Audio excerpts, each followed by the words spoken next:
Boa tarde. O meu nome é Rita Santos. Eu, juntamente com a colega Patrícia Santos e com a colega Marta Mascarenhas, fazemos parte do Centro de Estudos Sociais, somos investigadoras e fazemos parte da equipa do projeto Equi Champions. E é no âmbito deste que este webinar de hoje se insere.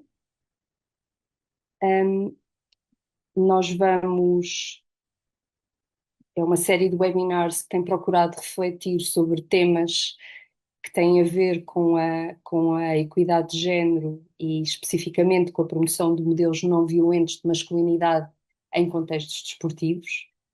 Portanto, já fizemos 4 webinars até junho do passado, e agora este webinar em concreto debruça-se sobre a realidade portuguesa. Este é um projeto europeu e, portanto, nós temos parceiros da Croácia, de Espanha e do Brasil, que é um parceiro técnico, portanto, os outros webinars tinham uma incidência nesses países, e este é o primeiro que se debruça sobre Portugal. E, portanto, tem como propósito refletir sobre as desigualdades que persistem no desporto, as desigualdades entre homens e mulheres em contextos esportivos em Portugal.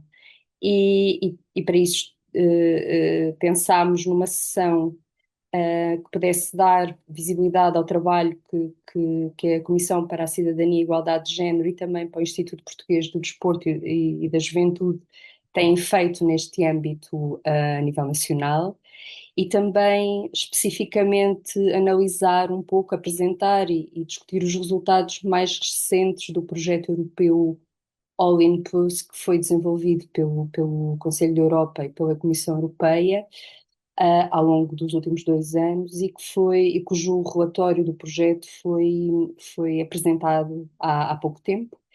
E a doutora Maria João Filipe, que é técnica superior do Instituto Português do Desporto e Juventude e que está connosco hoje, foi coordenadora nacional deste projeto. Um, portanto, eu vou apresentar primeiro a doutora Isabel Cruz, porque vai ser a primeira a intervir. A doutora Isabel Cruz, a quem agradeço a sua presença e a disponibilidade, é técnica superior da SIC, e onde coordena as áreas da educação, do desporto e da juventude, no âmbito da Estratégia Nacional para a Igualdade e a Não Discriminação, portanto a ENIND, e também do Plano de Ação para a Igualdade entre Homens e Mulheres. Em 2022, ela integrou o grupo de trabalho sobre políticas públicas de igualdade no desporto, que foi responsável pela produção do relatório sobre igualdade de género no desporto em Portugal em 2023. A doutora Isabel Cruz também tem colaborado no programa de formação e mentoria a novas lideranças do Comitê Olímpico Português, e faz parte do júri dos prémios Desporto Mais Igual e Selo Igualdade no Desporto. Ela é licenciada em dança, trabalhou mais de 20 anos na Câmara Municipal do Seixal, envolvida em projetos educativos de promoção de igualdade. E depois a doutora Maria João Filipe, que é técnica superior, como eu já disse, no Instituto Português do Desporto e da Juventude, e que integra os grupos de trabalho sobre igualdade de género no desporto e proteção de crianças e jovens no desporto. Como eu já disse, ela foi coordenadora nacional do All In Plus, e tem um percurso bastante diversificado. Foi já gestora desportiva nos Jogos Mundiais do Desporto para Todos, diretora desportiva na Federação Portuguesa de Natação, professora de Educação Física, é também ex-atleta da Seleção Nacional de Vôlei e tem um Executive Master em Gestão de Organizações Desportivas pela Universidade de Poitiers e um mestrado europeu em Exercício e Saúde. Portanto, vamos começar por dar a palavra à doutora Isabel Cruz e agradecer de uma vez mais a vossa disponibilidade por estar aqui e a vossa, participantes, pelo vosso interesse neste projeto e nesta temática. Obrigada.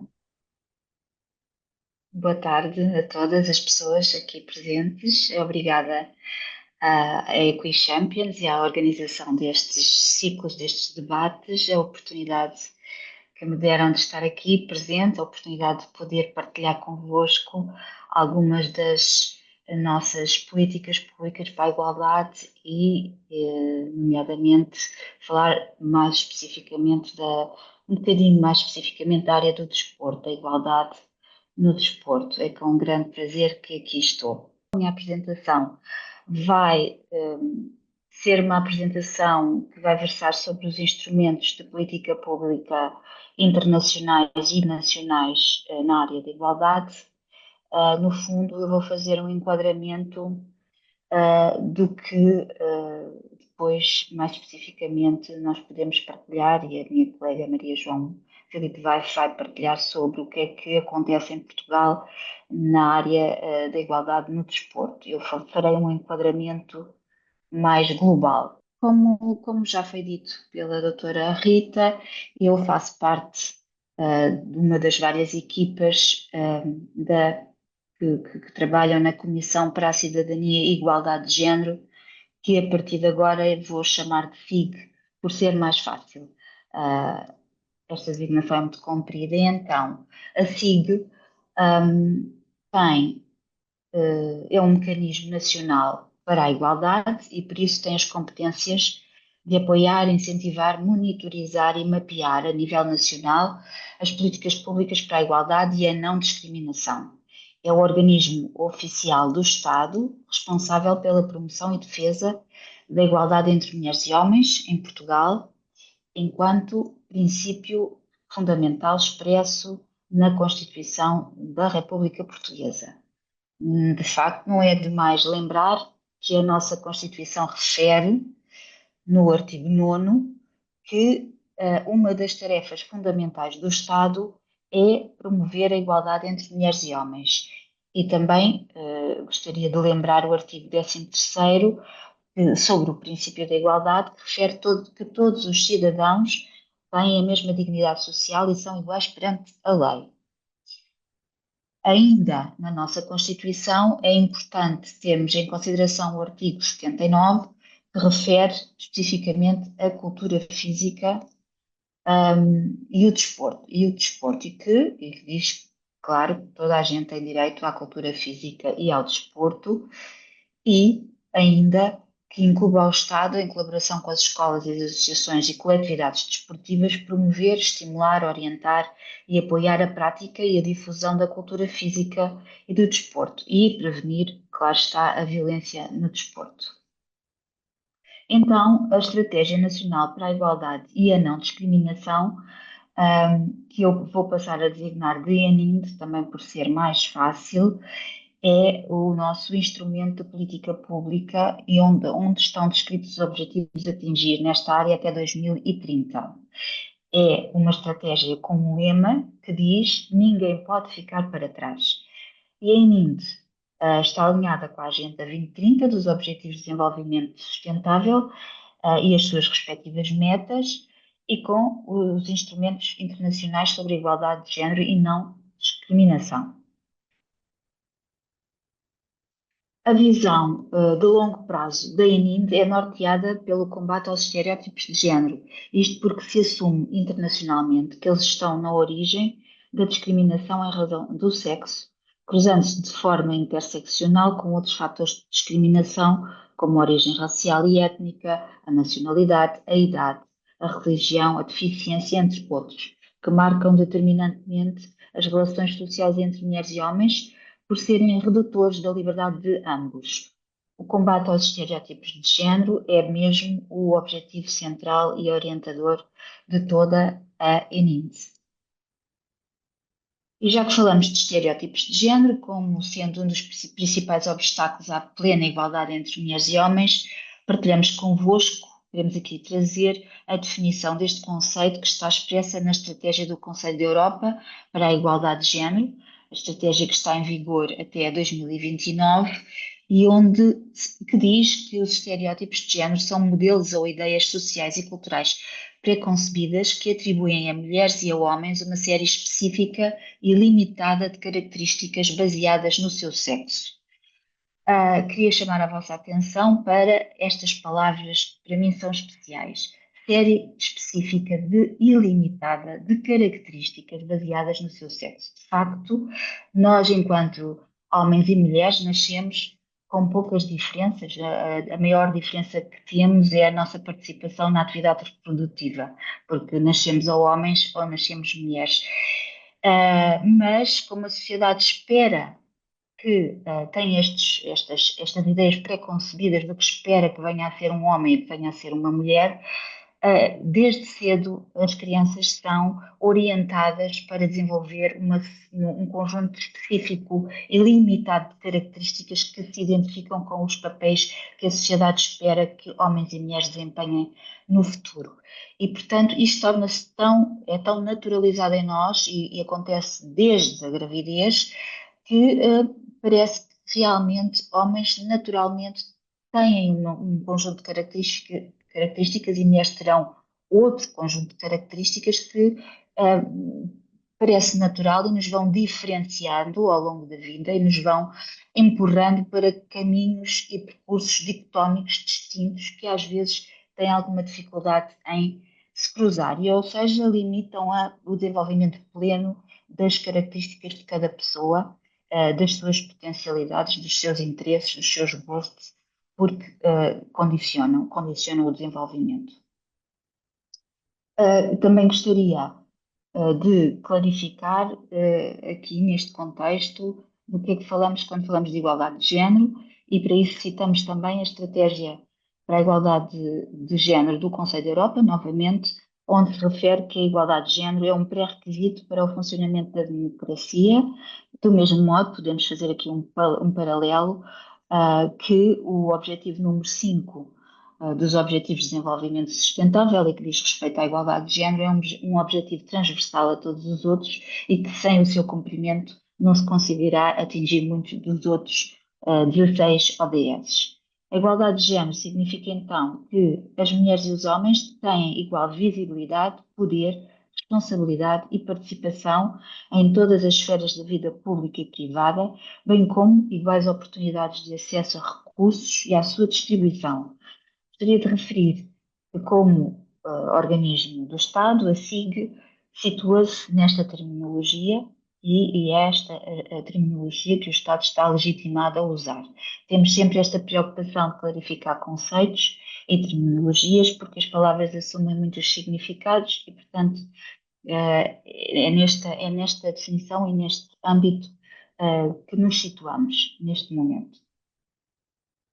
Portanto, a NIND ah, é a estratégia, é o documento onde estão expressas as prioridades, as orientações e as medidas da política pública no domínio da igualdade entre mulheres e homens, no domínio da prevenção e combate à violência e à violência contra as mulheres, e da discriminação em razão da orientação sexual, da identidade de género e das características sexuais, que se traduzem nos 3 planos de ação estão aqui referidos no slide, para cada 4 anos. Neste percurso tem sido ainda importante a ligação com outros planos mais específicos, como é o caso do combate ao tráfico de seres humanos. Portanto, a ININD está alinhada com os documentos internacionais, porque Portugal ratificou, ou seja, é Estado parte dos inúmeros instrumentos internacionais, quer ao nível da ONU, quer do Conselho da Europa, e como não poderia deixar de ser, da Comissão Europeia.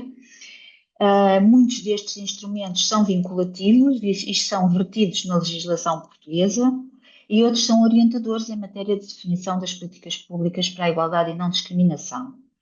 Vamos relembrar alguns destes instrumentos em seguida, aqueles que consideramos fundamentais e que devemos ter sempre presentes quando refletimos ou desejamos desenvolver atividades ou projetos na área da igualdade. Em primeiro lugar, quero referir a Convenção para a Eliminação de Todas as Formas de Violência contra as Mulheres, que designamos comumente como CEDAW, foi publicada pelas Nações Unidas em 1979. Esta convenção vigora na ordem jurídica portuguesa desde 1981 e pode ser invocada perante os tribunais. Realço 2 artigos muito importantes. O artigo 5º refere à necessidade dos Estados modificarem os modelos de comportamento sociocultural dos homens e das mulheres, que assentam na ideia de inferioridade ou superioridade de um ou de outro sexo. E gostaria ainda de sublinhar a importância do artigo 4º, onde está expresso a adoção de medidas temporárias especiais para alterar a desigualdade que se verifica entre mulheres e homens e que isto não pode ser considerado como um ato de discriminação. Até há bem pouco tempo falávamos de medidas de discriminação positiva, mas esta designação foi abandonada exatamente porque a adoção destas medidas não é um ato de discriminação, mas uma tentativa de acelerar a realização da igualdade de facto entre mulheres e homens. Estas medidas positivas devem ser extintas no momento em que a igualdade for atingida e se encontrar incorporada na sociedade. A CEDAW, já naquela altura, já fazia referência à área do desporto e referia que todas as pessoas, nomeadamente as mulheres, devem ter as mesmas possibilidades de participar ativamente nos desportos e na educação física. Também no artigo 13º, relativo à vida económica e social, se faz referência ao direito de participar nas atividades recreativas, nos desportos e em todos os aspectos da vida cultural. Porque é que eu refiro as mulheres? Porque, sim, são as mulheres que normalmente participam menos, participam bastante menos, ainda hoje, quer no desporto, quer nas atividades organizadas nas organizações, nos clubes desportivos locais e regionais e nacionais. E, portanto, refiro as mulheres porque realmente são elas as que estão mais afastadas destas atividades ainda. Ainda no âmbito das Nações Unidas, queria relembrar aqui a plataforma de ação de Pequim. Foi um documento produzido e adotado na 4ª Conferência Mundial das Nações Unidas sobre as Mulheres, foi realizada em 1995, e nesta declaração os governos adotam e comprometem-se explicitamente a garantir que a perspectiva da igualdade entre mulheres e homens seja refletida em todas as suas políticas e programas. Portugal esteve presente nesta conferência, participou na sua construção e, portanto, ficou automaticamente a ela vinculado. É um programa de trabalho para o empoderamento das mulheres e a igualdade entre homens e mulheres em todo o mundo e define 12 áreas críticas de intervenção. O conceito de mainstreaming de género ou transversalização da perspectiva de género foi introduzido pela primeira vez por via da PAP, Plataforma de Ação de Pequim, como uma estratégia e ferramenta para promover a igualdade de género, exigindo uma reorganização dos processos de todos os processos de política pública, de modo a integrar esta visão da igualdade entre mulheres e homens em todas as fases e níveis das políticas públicas, desde o seu planeamento até à sua execução e avaliação.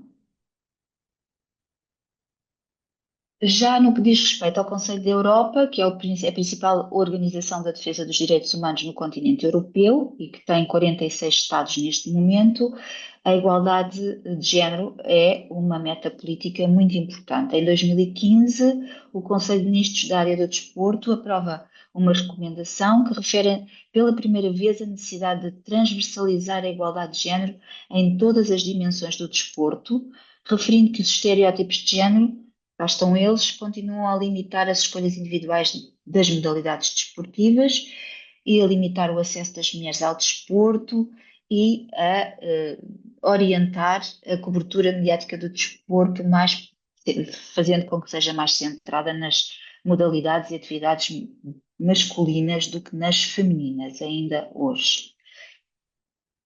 Não posso deixar de referir também do Conselho da Europa a recomendação sobre prevenir e combater o sexismo. Esta é uma recomendação muito importante, relativamente recente, e é muito importante porque apresenta a primeira definição jurídica e internacionalmente aceite de sexismo. Ou seja, o sexismo não é algo que sou eu ou é si que diz, é algo que foi consensualizado entre 46, pelo menos 46 Estados europeus, e que tem significado jurídico em todos estes Estados. E que é importante também porque torna clara a relação entre sexismo e atos de violência contra mulheres e raparigas, dado que os atos de sexismo cotidianos se inserem num contínuo, não podem ser desligados de um contínuo de violência propiciador de um clima de intimidação, medo, exclusão e insegurança que limita as oportunidades e as liberdades das pessoas e afeta desmesuradamente as mulheres. Comentários e piadas de natureza sexista ou observações demasiado familiares nunca são só uma piada. Levam a que se aceite que as mulheres são pessoas passivas a quem se pode importunar no espaço público ou no espaço privado, ou que sejam vistas como objetos sexuais. Os homens e os rapazes. E, portanto, disso, o sexismo é, de acordo com esta recomendação do Conselho da Europa, qualquer atitude, gesto, representação, prática ou comportamento baseado no pressuposto que uma pessoa ou grupo de pessoas é inferior em razão do sexo, que ocorra na esfera pública ou privada. Os rapazes e os homens também podem e são vítimas de sexismo, especialmente quando se afastam do modelo dominante de como um homem deve ser ou agir. Estão neste caso os homens, por exemplo, que são educadores de infância e que são muito poucos e que normalmente são alvo de comentários sexistas. Isto é só um exemplo. O sexismo está presente no mundo do desporto, nomeadamente quando os resultados das mulheres são desportivos das mulheres são menorizados em relação aos dos homens. O desporto, no entanto, e a cultura são áreas importantíssimas porque permitem apresentar modelos de referência positivos que ajudam a criar a igualdade de oportunidades entre mulheres e homens e a combater os estereótipos sexistas prejudiciais. Ainda no âmbito do Conselho da Europa, é revista em 2021 a Carta Europeia do Desporto, que tem servido de base à definição das políticas públicas para o desporto na Europa e também em Portugal. Aqui se refere que o movimento desportivo, que inclui as organizações desportivas não governamentais e sem fins lucrativos, são os principais parceiros das autoridades públicas na aplicação das políticas desportivas e se reafirma, no artigo 6º, a necessidade de trabalhar no sentido da igualdade de género no desporto e através dele. Ao nível da Comissão Europeia, gostaria de destacar que em março de 2022 o Grupo de Alto Nível para a Igualdade de Género no Desporto lançou recomendações e um plano de ação para promover a igualdade de género no desporto, que apresenta sugestões em 6 áreas temáticas, são estas que podem ver no slide: a participação, o treino e arbitragem, a liderança, aspectos sociais e económicos do desporto, cobertura dos meios de comunicação social e violência baseada no género. A participação das mulheres no desporto e a igualdade de tratamento a todos os níveis estão entre as principais prioridades da Comissão Europeia, mas há a consciência de que alcançar a igualdade de género continua a ser um trabalho em curso. Por fim, quero partilhar convosco que em agosto de 2022 foi criado em Portugal um grupo um grupo de trabalho, por despacho conjunto da Secretária de Estado da Igualdade e Migrações e do Secretário de Estado da Juventude e do Desporto da altura, com a missão de apresentar contributos e recomendações para as políticas públicas em matéria de desporto, de igualdade no desporto. Participou neste grupo de trabalho um conjunto alargado de organismos e instituições, públicas e não só, da área do desporto, partilharam ideias, informação e compilaram um relatório sobre o estado do desporto em Portugal, apresentando contributos e recomendações para as políticas públicas na área da igualdade de género, no desporto. Foi um trabalho muito interessante porque juntou interlocutores do desporto que normalmente não costumam falar e articular tão profundamente entre si, e foi uma ótima experiência. E que aí está e que servirá de base e serve já de base para o desenvolvimento das tais medidas positivas e propostas concretas de ação. A promoção de medidas para assegurar uma maior uma maior participação das mulheres, envolvimento das mulheres e das raparigas na prática desportiva, enquanto atletas, praticantes, treinadoras, árbitras ou juízes e em posições de liderança no desporto nacional, é assumida no seio deste relatório como uma necessidade imperiosa. E agora sim, por fim, queria partilhar convosco a experiência que temos desenvolvido, este projeto que foi referido já no início, que é o Programa de Formação e Mentoria Novas Lideranças, para um desporto mais igual. Tenho feito com muito gosto e orgulho parte desta equipa de pessoas uh, que têm desenvolvido este projeto. Ele é promovido pelo Comitê Olímpico de Portugal e conta com a parceria do Instituto Português do Desporto e da Juventude e da SIG. Também tem envolvido a PPDM, que é a Plataforma Portuguesa dos Direitos das Mulheres, e é um programa de formação e mentoria em que jovens líderes que já exercem alguma função de liderança em organizações desportivas portuguesas, aprofundam os seus conhecimentos de liderança, incluindo na sua governação a perspectiva de igualdade entre mulheres e homens. Um dos principais objetivos é aumentar o número de mulheres em posições de liderança nas organizações desportivas e criar uma rede de jovens líderes a nível nacional que ajude a mudar o desporto em Portugal. Até ao momento foram realizadas 3 edições deste programa que possibilitaram formar e preparar com esta perspectiva de género 30 mulheres e 16 homens. E, posto isto, passo a palavra à minha colega Maria João. Obrigada pela vossa atenção. Então, a apresentação já foi feita. Portanto, boa tarde a todas as pessoas que estão aqui neste webinar. Quero agradecer o convite e a oportunidade para estar aqui a debater este tema da igualdade de género no desporto. Eu venho apresentar os dados do All In Plus, mas antes de fazer a apresentação dos dados, queria só dar, embora a Isabel já deu aqui imensos dados muito importantes, mas eu quero relativamente ao projeto All In Plus só dizer que foi já em 2018, ou seja, tudo isto começou, a história da igualdade de género no desporto teve um maior realce a partir de 2019, ou seja, isto não era um tema novo, sabia-se que as mulheres se encontram subrepresentadas em várias áreas do desporto e é também uma situação transversal a outras áreas, mas esse problema não é apenas Portugal, é também um problema europeu e na altura Portugal, através do Instituto Português do Desporto e da Juventude, que eu também vou chamar IPDJ, que é muito mais fácil, participou na primeira campanha de recolha de dados na Europa sobre a participação de homens e mulheres no desporto e essa participação foi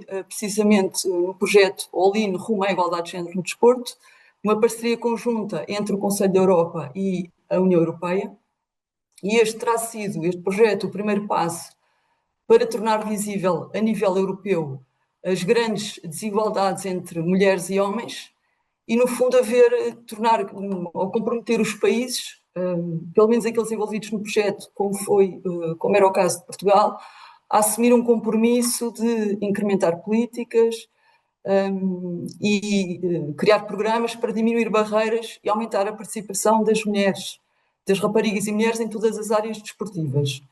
E foi a partir daí que, de facto, começaram a haver todas as iniciativas, pelo menos da parte do IPDJ, e penso que foi um pouco geral no resto do desporto no país. E nessa sequência houve o grupo de trabalho para as políticas públicas em matéria de igualdade no desporto, que a minha colega Isabel, já mencionou, o programa Novas Lideranças, e depois temos mais 2 iniciativas criadas pelo IPDJ, mas que têm a parceria da SIG, que são o Prémio Desporto Mais Igual e o Selo da Igualdade de Género no Desporto.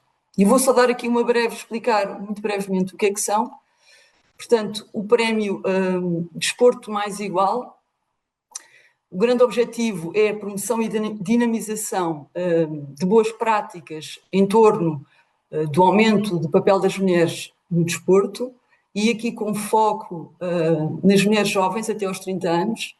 Distribui um prémio monetário no valor de 10 mil euros, e os destinatários desse prémio são as federações desportivas, as associações, os clubes e outras entidades na área do desporto. Estamos este ano tivemos a segunda edição do prémio e estamos agora na fase final.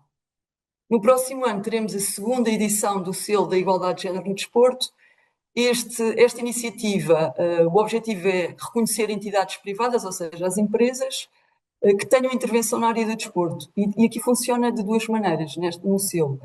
São as boas práticas que as empresas têm a nível interno, ou seja, com os seus colaboradores, por exemplo, para permitir o equilíbrio entre a vida profissional e a vida familiar e o tempo para fazerem a atividade física e o desporto.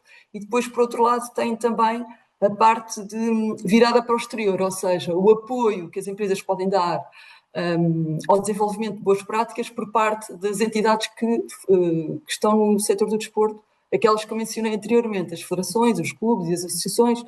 Por exemplo, vamos imaginar um patrocínio para um clube que desenvolve boas práticas ou faz um torneio para aumentar o crescimento de praticantes femininas no seu clube, por exemplo.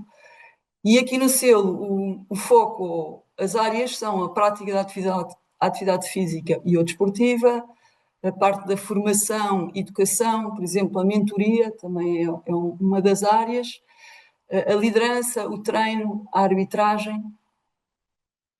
Passando então para o All In Plus, portanto tem o mesmo nome que o projeto que falei de 2018 e 2019, e teve uma continuidade para perceber o que é que foi feito nestes 4 anos, ou seja, o grande objetivo do All In Plus é destacar os benefícios de uma maior igualdade de género no desporto, no fundo defendendo melhorias reais e duradouras na acessibilidade e visibilidade e oportunidades para as mulheres no desporto.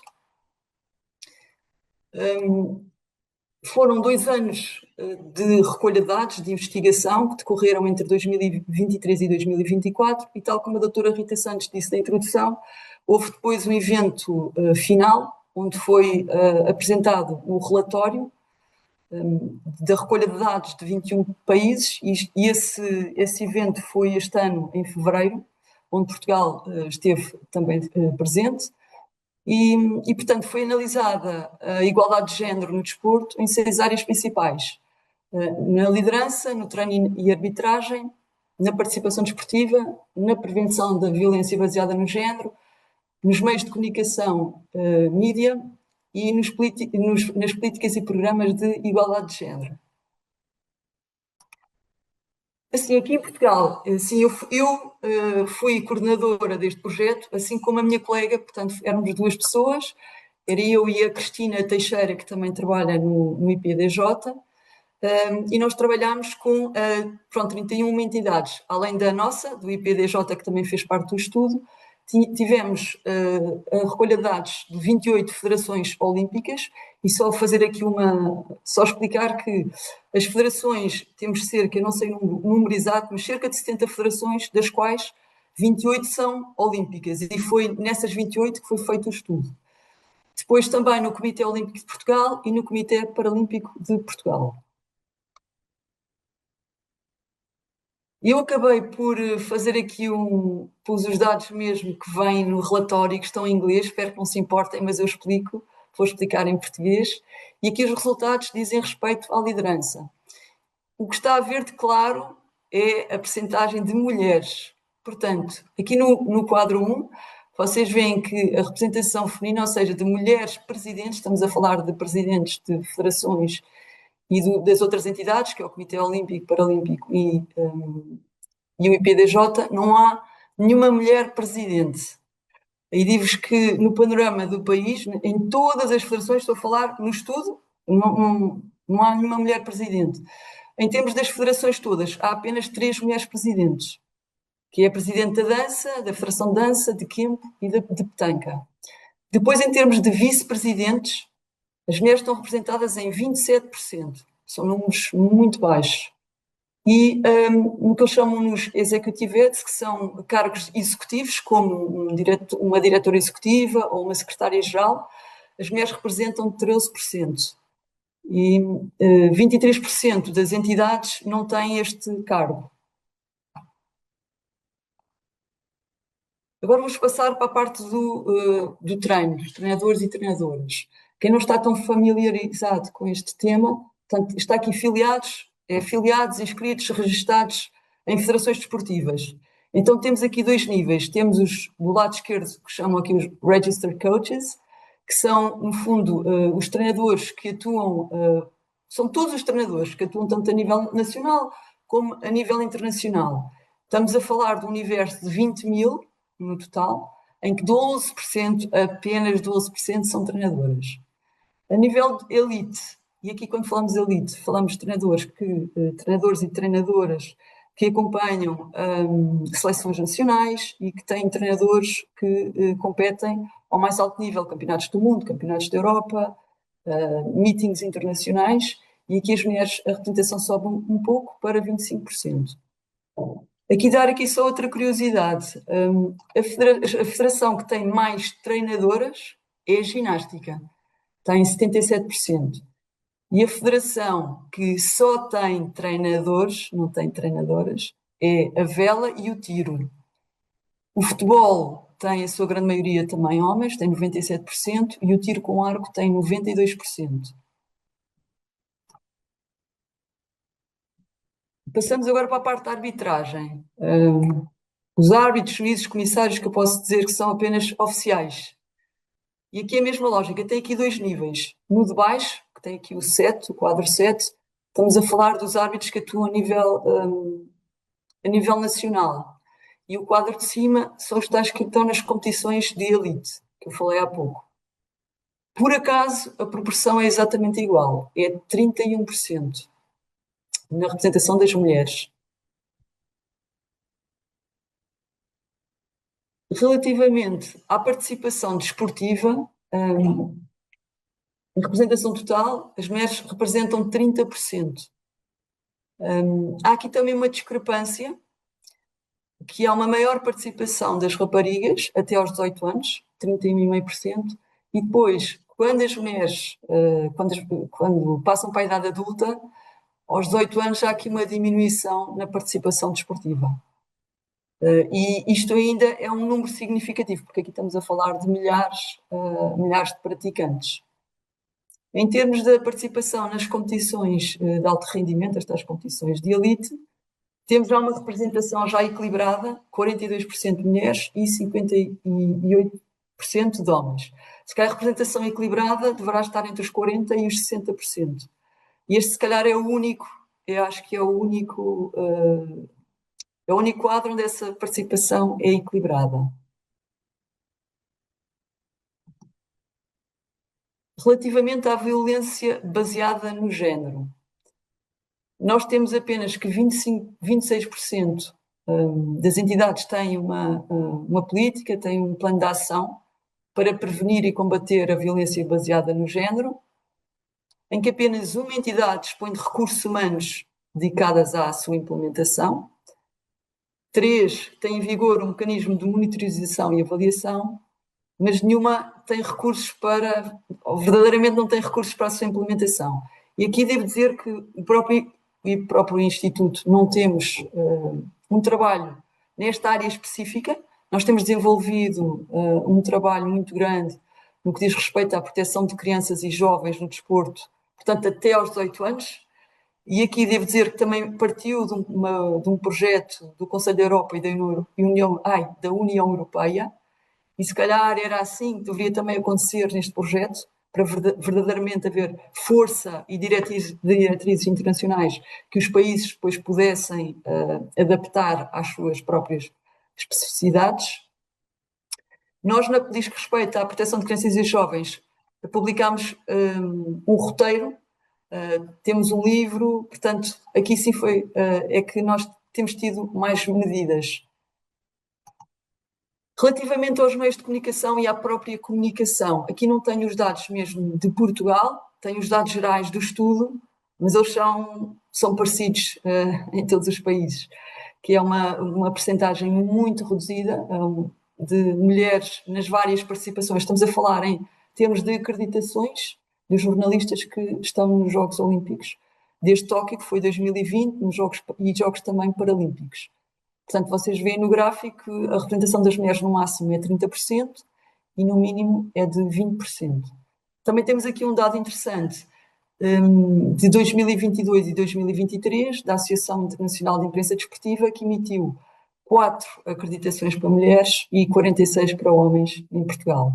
Portanto, a parte da comunicação também é preciso aqui uma revolução para que estes números melhorem. Depois, relativamente às políticas e promoção de igualdade de género, aqui houve uma melhoria relativamente a 2019, ao primeiro estudo, e nós temos que metade das federações analisadas, que apresentam de facto um plano de negócios, um plano a longo prazo, onde esta preocupação está presente, mas depois, em termos do que diz respeito ao plano efetivo de ação, temos apenas 29%. Aqui também é importante dizer que tanto o IPDJ como o Comitê Olímpico de Portugal e o Comitê Paralímpico têm, de facto, um plano efetivo nesta área. Depois, só explicar aqui onde é que aquelas que têm trabalhado nesse plano de ação, nestes programas, têm objetivos para a representação no que diz respeito aos cargos de liderança, também objetivos no que diz respeito ao treino, à arbitragem, à participação e também nas ações que dizem respeito à prevenção da violência baseada no género. Fiz aqui um gráfico, este já não foi, isto eu tirei dos dados, só para vos mostrar aqui um comparativo, só tinha aqui destes dados, mas acho que também é importante mostrar, ou seja, azul escuro temos os dados a nível do estudo GEAL, do All In Plus, dos 28 países e também das outras entidades, em que tem, a nível europeu, 12% são presidentes mulheres de federações, nós não temos.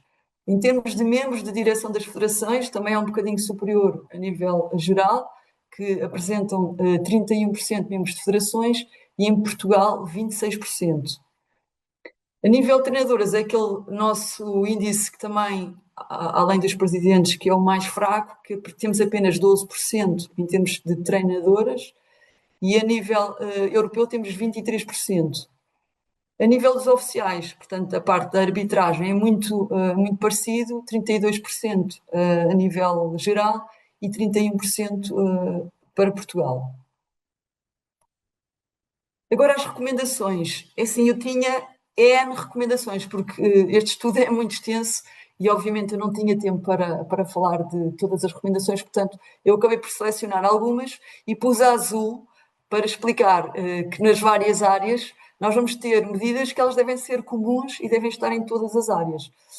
Portanto, as organizações com baixa representação feminina devem adotar políticas específicas, incluindo uma quota mínima de 30%, conforme está estabelecido nos princípios básicos da boa governação do Comitê Olímpico Internacional, para garantir a inclusão das mulheres em cargos de liderança. E sobre isto, devo dizer que o ano passado, em fevereiro, foi publicada em Portugal a lei número, não interessa, é a lei 23, mas aqui o importante é dizer que temos uma lei neste momento que estabelece que a proporção de pessoas de cada sexo designada para os órgãos de administração e de fiscalização das federações desportivas e das ligas profissionais não pode ser inferior a 33%. Isto vai acontecer a partir de 2026, quando houver eleições, em 2026, portanto, terá que haver no mínimo 33% vai de mulheres ou de homens nos órgãos de administração e fiscalização das federações. Dizer também que, pronto, obviamente, aumentar iniciativas para promover mulheres nos cargos de liderança, reforçar a monitorização e avaliação dos planos de igualdade de género no desporto. Deve haver a colaboração e parceria entre várias entidades, e aqui nós temos vindo a trabalhar também nisso, como já referiu a Isabel, os nossos programas em conjunto, como é o programa das novas lideranças, o prémio, o selo, e que eu acho que deve ser transversal, não só na igualdade de género, mas a nível de todas as áreas no desporto. E depois, obviamente, na formação de liderança para mulheres. No fundo, para as empoderar e para elas terem também o conhecimento para poderem ocupar os cargos. Relativamente ao treino e à arbitragem, desenvolver estratégias abrangentes, com objetivos mensuráveis, e é óbvio que nós temos de ter sempre dados, porque se nós não tivermos dados, não sabemos para que caminho, como é que vamos melhorar os dados. Deve haver também um investimento naquilo que é a investigação e na recolha de dados, também para perceber como é que podemos melhorar, quais são as barreiras. Também reforçar programas de mentoria, que eles também já existem, iniciativas de desenvolvimento de liderança, promover uma cultura de equilíbrio entre a vida profissional e pessoal, isto para depois podermos ter mulheres e homens que possam depois poder ser treinadores e árbitros, e aqui claro que sabemos que são as mulheres que acabam por ficar sempre mais lesadas, porque a vida familiar muitas vezes não lhes permite poder ser treinadoras ou ser árbitras. Depois, aumentar a participação feminina também ao nível de base, porque se nós não tivermos base, não é? Se não tivermos treinadoras e árbitros, se não tivermos uma participação maior, elas nunca vão conseguir ascender ao nível de elite. Relativamente à participação desportiva, portanto, é o mesmo desenvolver estratégias abrangentes com objetivos mensuráveis, reforçar as campanhas e programas para aumentar as raparigas e mulheres nos clubes, aumentar a acessibilidade para a atividade física e o desporto e aumentar a participação feminina em competições de elite. Aqui também é importante referir, tal como na liderança, se nós não tivermos mulheres, vou dizer de elite, que representantes de atletas ao mais alto nível, sejam atletas, treinadoras, árbitras, ou até presidentes de clube ou de federações, as nossas jovens nunca vão acreditar que vão conseguir lá chegar, e portanto isto é tão importante. Relativamente à prevenção da violência baseada no género, isto, de acordo com o estudo, priorizar este tema através de mandatos nacionais, haver uma estratégia, aumentar o financiamento e desenvolver procedimentos e diretrizes, além de estabelecer serviços de apoio às vítimas. Como eu disse, acho que era importante haver também um trabalho conjunto, tal e qual como foi feito no All In Plus, sair até a nível europeu e depois essas diretrizes serem trabalhadas nos países. A representação nos mídia e nos meios de comunicação, no fundo, é aumentar a representação equilibrada em termos de género. Isso é também muito importante. É haver também apoio para campanhas de sensibilização, haver ações de formação para os próprios jornalistas, para os fotógrafos, haver um reforço das redes sociais, porque nós sabemos que hoje em dia toda a gente está agarrada ao telemóvel e, portanto, as federações e todas as entidades também têm que ter esse cuidado quando representam homens e mulheres no desporto nas redes sociais. E, portanto, relativamente às políticas e programas de igualdade de género, deve haver o desenvolvimento e a adoção de políticas em todas as organizações, haver um compromisso a longo prazo, de maneira a que não haja regressão, ou seja, este ano fazemos uma campanha apenas de igualdade de género e para o ano já não fazemos. Não, tem que ser uma proposta, um compromisso a longo prazo. Tem que haver também uma alocação de recursos que sejam adequados, como recursos tanto financeiros como humanos. Tem que haver ações de formação e capacitação também das pessoas que decidem nas organizações, para poderem também avaliar iniciativas na igualdade de género. Aplicar, no fundo, uma perspectiva de género, como já falou a Isabela há bocado, em todas as políticas e programas, e haver, no fundo, um reforço de medidas de ação afirmativa. Eu aqui, se calhar, eu já estou aqui na parte final da minha apresentação.